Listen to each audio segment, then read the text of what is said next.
m'efforcer de faire très court en essayant malgré tout de dire l'essentiel. Il y a décidément deux France.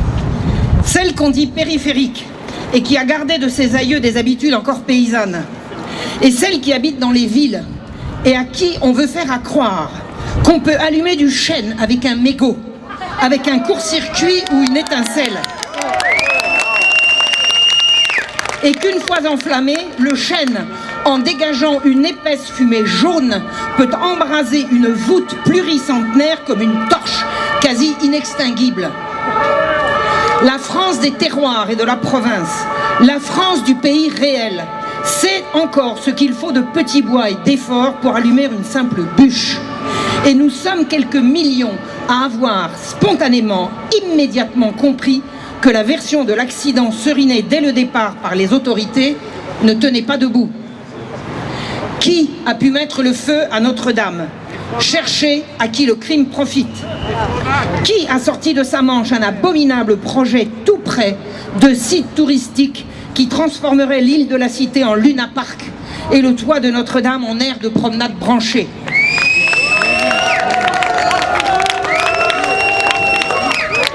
Qui avait dessiné une nouvelle flèche contemporaine alors que l'ancienne était encore en place?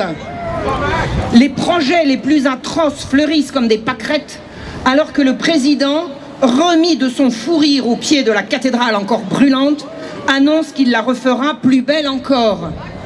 Plus belle! Il a dit plus belle. Ce que M. Macron trouve beau, on l'a vu sur le perron de l'Élysée le soir de la fête de la musique. Nous sommes en droit d'imaginer le pire, mais le meilleur également.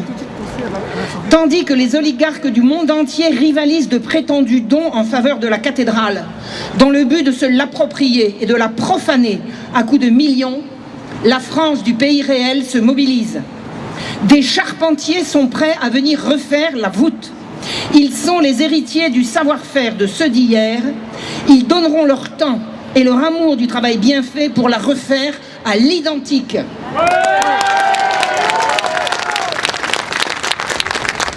Les 110 000 propriétaires forestiers privés français ont fait savoir, à peine 12 heures après la fin de l'incendie, qu'ils donnaient chacun un chêne pour la reconstruction. C'est 100 fois plus qu'il n'en faut pour refaire la voûte de Notre-Dame. On pourrait refaire 100 fois Notre-Dame.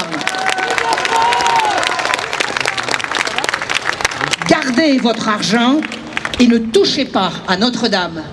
Elle est à nous.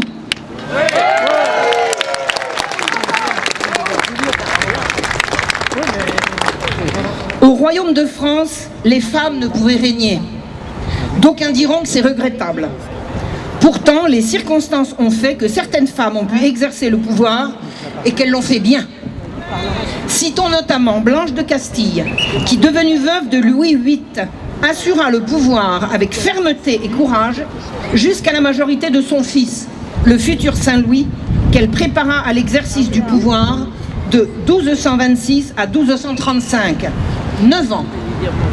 Anne d'Autriche, veuve de Louis XIII en 1643, se consacra 8 ans à former le futur Louis XIV et à déjouer tous les pièges tendus par ses ennemis. L'exercice du pouvoir consista pour elle, comme pour Blanche de Castille, à préparer la place pour le détenteur légitime, son fils. Jeanne n'était ni veuve ni mère de roi et elle n'eut pas à exercer le pouvoir. Et pourtant, son intervention sauva la France. Occupée par les troupes anglaises se livrant à toutes les exactions, dans le but de la livrer au monde de l'usure et du profit, au détriment du bien commun, la France était en train de mourir.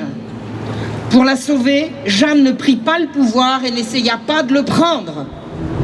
Elle le releva et le rendit à son détenteur légitime.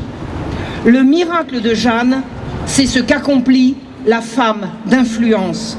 Non pas la femme de pouvoir qui singe l'homme en voulant se comparer à lui et prendre sa place, mais la femme, fidèle à sa nature et à son rôle consistant à donner et à préserver la vie.